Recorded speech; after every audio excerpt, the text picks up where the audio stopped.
Hi, everyone. So this is the second part of the employment and unemployment session.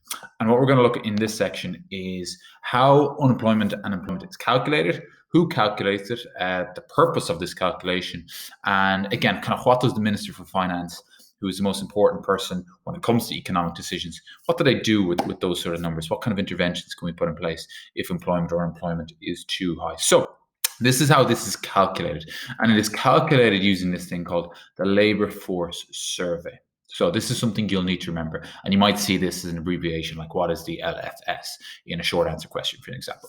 It's a nationwide survey of households in Ireland. What they don't really do is they don't really count the unemployment line. So it used to be the case, you might have learned this in business studies, that they literally just they looked at how many people claimed the unemployment benefit and said, well, there's the unemployment rate. But it's a bit more complicated than that. Like everything in life, there's a simple answer, and then there's the more complicated answer. And the more complicated answer is that we use the Labour Force Survey, which is a big nationwide survey of households. Now, who conducts it? It's conducted by the CSO, Central Statistics Office, which we'll have a look at in a second. Okay, every quarter, so as we've discussed already, the year is divided into 4 quarters for everything. The LFS produces data on, it looks at participation, demographics, geography, size, societal, seasonal, everything. And it produces a report then for the public and also obviously for the government bodies that needs be.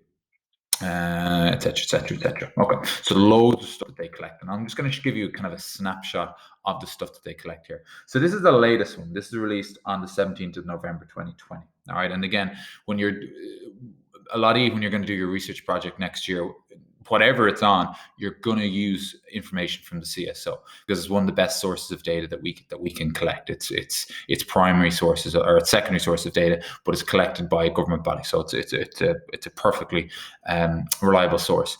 So this is the CSO, Central Statistics Office, and you can come up here. You got home statistics, put in the Labour Force Survey, and it'll pop up. This is what it's basically said for quarter 3 2020. Now it's kind of split into two because we've had COVID. COVID has kind of messed everything up, and COVID has I wouldn't say skewed the data because it's real data, but they're saying, well, if COVID didn't happen, what would be the real employment rate versus the actual or the estimated rate. The problem with COVID is a lot of people have gotten this thing called a pandemic unemployment payment. So if you worked in retail or hospitality, that has closed. Are you technically unemployed? It kind of depends. You're technically not unemployed, though you are receiving unemployment benefit. And that's why they've kind of split this into two. So let's have a look at it. They're saying employed persons, unemployed persons, etc. So what we're really looking for here is we're looking for the rate of unemployment, because that's one of the key figures that anyone is looking at when they're looking at economics statistics of our country. And we can see here, the unemployment rate is technically 7.1% using the standard Labour Force Survey methodology, but taking into account COVID, taking into account the pandemic unemployment benefit, it's actually 15.9%. This is the end of September, remember here now. So it obviously changes. We're only using quarter by quarter. So 7.1% or 15.9%, which is it? Toss a coin. It's the same thing. So our unemployment rate is about 7% at the moment if you take out COVID, which is okay. It's pretty okay. 15.9% is really poor. So 15.9% what it would have been like during a recession in 2008, 2009, 2010. It would have been that high. And it's fallen really to about like that 7%. And then COVID has obviously skewed the numbers up. So this is the kind of stuff they're looking at.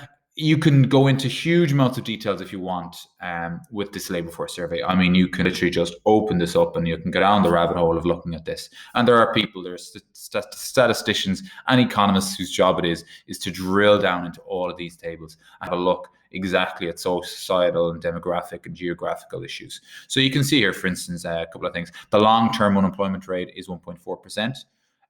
This is people who have been out of a job for a long term, 1.4%. That's never going to happen. Long-term unemployment account for nearly 20% of total unemployment, which is interesting. So 20% of people who are unemployed are never planning on working again for reasons that we spoke about. The unemployment rate for 50 to 24-year-olds, which is quite interesting. So again, some of you might be looking for a job this summer. Well, the unemployment rate for youth is 20%, and that's quarter 3 2020. Again, this is a few months ago. But still, that's not good. It's not good, which means there's a lot of people out there your age who don't have a job. Now, again, technically, you're not, unless you're out of full-time education, you're not technically unemployed. But it affects your decisions then, and your chances of getting a job perhaps in the summer. So a lot of stuff there. You can kind of go through yourself. And again, some of you might decide to do a project on this, a research project on this. Loads of information. Okay, let's keep going. So what are the main causes of unemployment? I don't think this is going to cause anyone any issues. Why do people not have a job? Why do people lose their jobs? Loads of different reasons. Okay, and again, when you're answering this in an exam, it's state explain example. Economic recession. State explain why do people lose their jobs in an economic recession?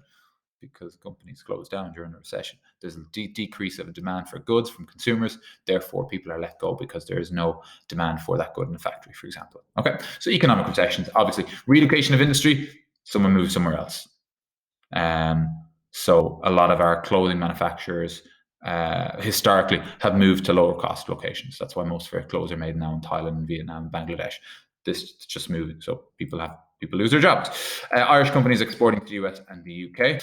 I actually have no idea what I meant by there. Irish companies exporting to the US and UK. I don't know what I meant by there. Anyway, a systematic crisis just means like a health system crisis. A systematic crisis is kind of like your black swans event. Something bad happens, a tech crisis, a healthcare crisis, whatever the case may be. And like we can look at our healthcare crisis now, and we can see people leaving the healthcare industry in their droves, and that creates then a crisis. Uncertainty about the future is massive. Uncertainty about the future, which means companies are less likely to invest if there's uncertainty. Again, we talked about economics being about confidence, and then structural unemployment. We spoke about that as well. Types of unemployment where jobs just become outdated and you're just not needed anymore because you didn't upskill, or the industry themselves didn't future-proof themselves. Okay, there's more of them, loads more of them, by the way. This is only some of them. I mean, like there's hundreds and one reasons why people lose their jobs. And by the way, we don't really say, oh, people get fired. People getting fired is not unemployment. You get fired, you've done something stupid. So it's not necessarily a reason for unemployment. Is someone been let go? Okay. What is the impact of unemployment on the sector? Again, same thing here. State explain example. Like, what impact does unemployment on the economy? Again, we've looked at this when we did our whole circular flow of money through the economy. And again, go back to those notes and have a look at it, because that explains nearly everything. People lose their jobs. What happens? They're less likely to spend, confidence is hit, tax rates go down, unemployment rates go up, etc. So decrease in consumer demand because people don't have as much money in their pockets. Again, confidence, etc. We're talking about this. A fall in inflation or deflation. We haven't done inflation or deflation just yet, so just park that one, but we will come back to it. Again, inflation is a general rise in prices from one year to the next. Deflation is a general fall in prices from one year to the next. I think that's in the next section. But again, we kind of need to link all these chapters. A fall in inflation. Less demand means prices are less likely to rise because there's less demand for them. If there's a high demand in goods, it means that people can charge whatever they want. Look at the stock market. Prices go up because people demand it. People stop demanding it, prices fall. Okay. Hesitancy to invest. Spoke about that before. Just there's a reluctance on companies to take out big loans to build new factories or extensions, etc. And again, we've spoken about this before. More money been spent on social welfare. More money been spent on social welfare. Let's keep going. What else we got? Decline in tax receipts, which is obvious.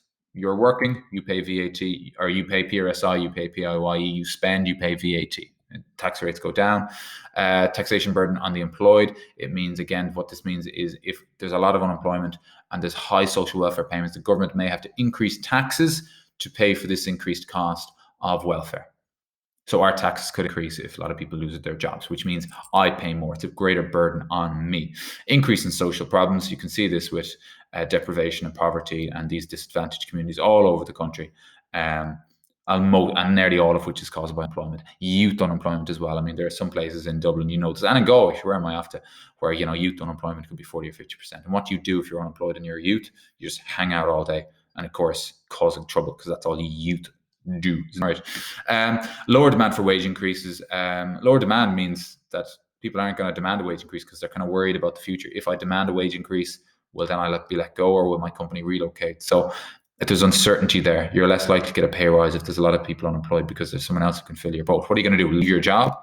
And what are you going to do then? Where are you going to work? So this can be contractionary now, contractionary effect in the economy. And then the last thing, reduced demand for imports. People just have less money, less imports, etc. Okay, let's keep going. What are the effects of a rise in the level of unemployment? A rise in the level of unemployment. So there's a lot in here, okay? But again, this is something that we'll talk about when we get back, and when we look at exam papers, we'll have a look at this again.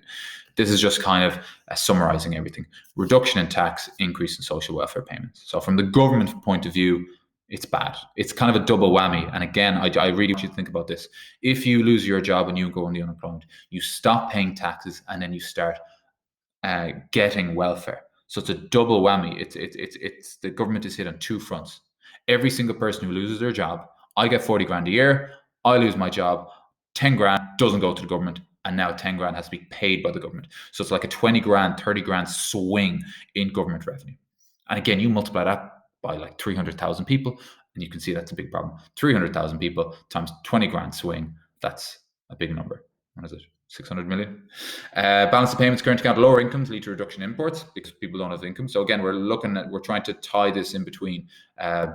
We actually haven't done balance of trade and balance of payments. That's next year's. It doesn't matter. Balance of trade and balance of payments is looking at imports and exports and the difference between imports and exports. We'll do that next year. Rise in employment leads to closure of businesses, some of which are export oriented, which leads to lower exports.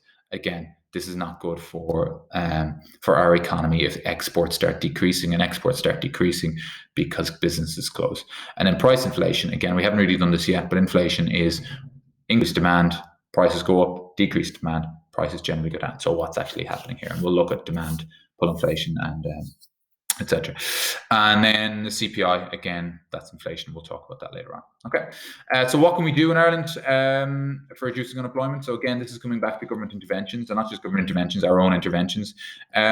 We can encourage entrepreneurship. Just again, this is coming back to, I've spoken to this about some of you, like there's the Young Economist of the Year, there's the Student Enterprise Awards, BT Young Scientist. So it's a push for this entrepreneurship type culture and to encourage people to say, if you've lost your job, well, do you know what? Dust out that business plan, dust off that idea that you had years ago, and let's maybe try and do it. And here's supports to do that. So again, this is pointless without there being government supports allowing you to start your business, whether it's tax incentives, tax rewrite-offs, grant supports. Some of you might have seen that the City Tribune offices, for instance, are closing down. They're relocating to Lisbon, and there's this thing called a porter shed. I'm going to talk about this when I get back. It's quite interesting. And there's a porter shed, and it's literally just a building where if you're starting up your business, you can apply for what's called a hot desk. So one of the biggest problems that people have starting their own business is like, well, where am I going to base myself? I don't have the rent to rent an office.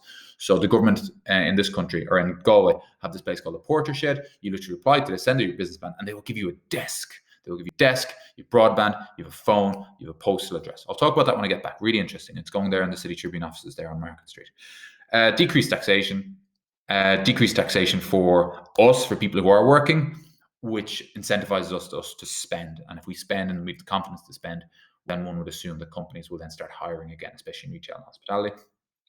Low corporation tax, that's what we've done in Ireland for the last 20 years, 12.5% corporation tax. Make sure you know that.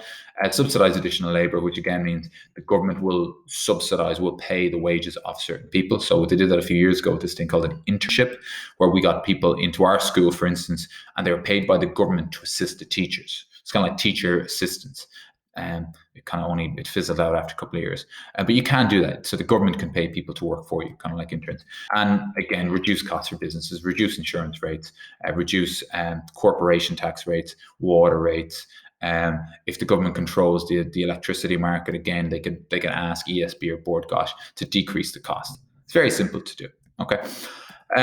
What else we got? Capital investment by the government. So we spoke about that many times. Just the government just invests in the economy. They build the roads, the railways, the waters, the broadband, etc. Okay, encourage new investment opportunities. Again, like that St. Patrick's Day is coming up, and they're just going to fly around the world, all these rich entrepreneurs all around the world, and say, "Come to Ireland. Ireland is amazing." Invest in education and training, which is obviously a sin. The best time to invest in it is during a recession, because then when people are trained up, they can come out and hopefully the boom will have started again. Invest in training and education, and encourage the consumption of Irish goods. Buy Irish.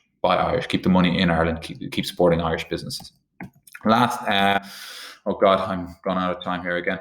Impact of the employment, 1446. I will do this. What's the impact of the employment on the individual? This is different. It's a decline in income, a requirement to find new employment, and it's an alternative. So it's tricky.